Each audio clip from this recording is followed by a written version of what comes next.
Hello, I'm Anika from Made to Sew. In this class, we're going to be looking at how to sew a baby hem, which is a tiny rolled hem that measures approximately 2 to 3 millimeters in width, an eighth of an inch, in lightweight, tricky fabrics that might be cut on the bias. You will need this technique if you're planning to sew my tie neck halter neck top that you see behind me.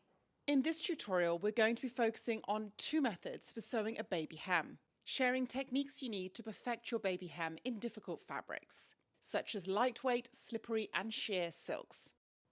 If you are new to sewing a tiny rolled hem, then I do recommend that you watch my How to Sew a Rolled Hem video, which I will pop a link to here. This is perfect for beginners as I work through things at a slower pace using a simple cotton fabric. Before we start, let's discuss some tools and techniques for working with these difficult fabrics. You want to be working with a fresh, sharp needle. I recommend a size 68 or 65/9 for lightweight fabrics. A microtex or sharp needle will give you a cleaner stitch than a universal needle. Lightweight materials usually perform better with a reduced stitch length. I'm working with 2 millimeters, but anything between 1.5 and 2 millimeters is preferred over your standard stitch length. Set up your sewing machine to work with your individual fabric, which will require some testing. You may need to amend the tension of your stitch. You may also wish to change the sewing machine foot pressure. I discuss the setup for these elements in my Sewing for Beginners series. I'll pop a link to the playlist here so that you can find the video that will help. I like to use the dual feed on my sewing machine, which is similar to a walking foot.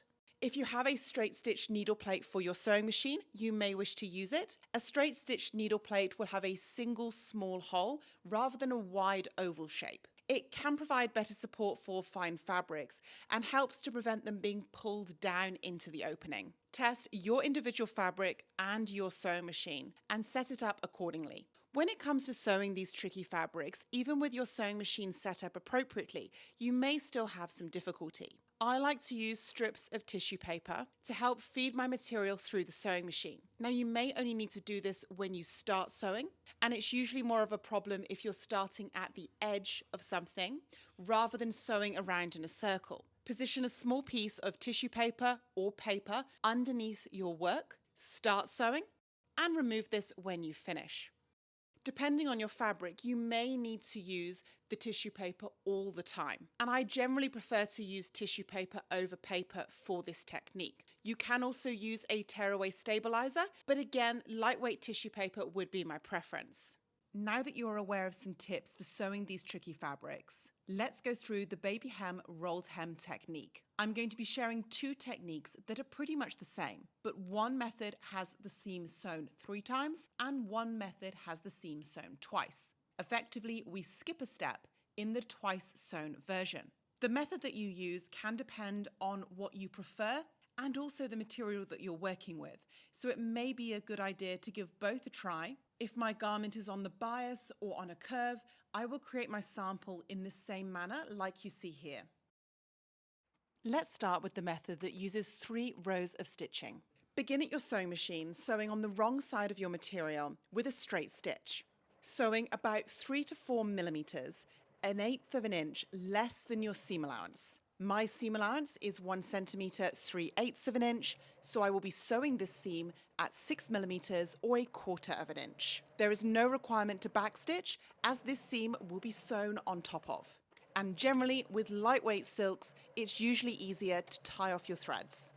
If you are struggling sewing this seam, you can position tissue paper underneath, but it will need to be removed before the next seam is sewn. If needed, press the work flat. Take your iron and press the hem allowance towards the wrong side of the fabric, using the first stitching line as your fold guide. The stitching should roll just to the wrong side, so that your stitching is about 1 to 2 millimeters, a scant 1/16 of an inch from the folded edge of the fabric. If you're working with a curve, you need to work slowly, easing the fabric as you press rather than stretching it. You can skip this pressing step if your fabric is compliant, and you're able to fold the exact amount that you need at the sewing machine. Returning to the sewing machine, you're going to sew a second row of stitching, as close to the folded edge as you can manage. It should be about 1 to 1.5 millimeters away, a scant 1/16 of an inch. You can stitch directly on top of the previous row of stitching if you want to. Take your time here as accuracy matters. This stitch will dictate the finish size of your baby hem. If your fabric is moving a lot in the sewing machine, I would recommend using that tissue paper underneath your work. If you're working on a curve, you will need to use multiple pieces of tissue paper. The tissue paper strips that I use are approximately 5 centimeters, 2 inches in width. This seam is not your final hem, so you do not need to backstitch. Once again, press the stitching flat if needed. Once you've completed the second row, you will use some small scissors to carefully trim the excess fabric away from the seam allowance, cutting as close to that second line of stitching as you can without cutting the stitching itself. Hold the work in one hand and feel underneath to ensure that the scissors aren't cutting through to the right side. You can use a pair of applique or duck-billed scissors if you prefer. The tissue paper can remain attached to the work for the third seam. Once you've finished trimming, we're then going to head back to the sewing machine to complete the final row of stitching. The trimmed edge needs to be folded a second time towards the wrong side, enclosing the raw edges inside the fold. This can be pressed in position or you can take it to the sewing machine. Ideally, this hem is 2 to 3 millimeters, an 1/8 of an inch in size. At the sewing machine, you will be completing the final seam. This is the row of stitching that will be visible on the right side of the garment. If your fabric handles it, you can backstitch. If not, you will tie your threads. You should be stitching either on the previous row of stitching that you can see or slightly to the left of this row of stitching to ensure that the hem can't fray in the future. Aim to sew a consistent distance from the folded edge of the hem so that your hem is a consistent distance on the outside of the garment. If you're working with tissue paper, you will be sewing through the tissue paper. You simply need to flatten the next section of the hem, approximately 2 inches, 5 centimeters, ensure that the hem is the correct width, stitch that area, and then complete the technique again. Finish your baby hem by removing the tissue paper if you've used it. If you have any bits of tissue paper remaining, I like to use a pair of tweezers to remove them and give your hem a final press. Now let me share how we can speed this technique up slightly by using method 2 and only sewing the hem twice. For this method, the guide stitch is completely skipped, and we start at the sewing machine by folding up the hem towards the wrong side of the garment by your hem allowance minus an 1/8 of an inch or 3 millimeters. With my 1 centimeter, 3/8 of an inch hem allowance, I will fold over 7 millimeters or a generous 1/4 of an inch. You can press this in position prior to taking your work to the sewing machine if you want to. I'm working with that layer of tissue paper underneath to stabilize my fabric. You want to be sewing nice and close to that folded edge, about 1 to 1.5 millimeters away, a scant 1/16 of an inch. The closer you are, the smaller your finished hem can be. However, you want to ensure that you are sewing on the 2 layers of fabric and that your stitch isn't falling off the edge. You also want to be consistent to ensure a consistent sized hem. The best advice I have for this is to take it slowly and to use that tissue paper or stabilizer underneath. As I work around the curve to ensure that I'm folding up the same width of material, I am raising my presser foot from time to time. I have the settings on my sewing machine set so that the needle will finish in the down position when I stop sewing. If you have this as an option on your sewing machine, I would recommend using it. You can also use an awl or a seam ripper like I'm using here to flatten the fabric in front of my presser foot.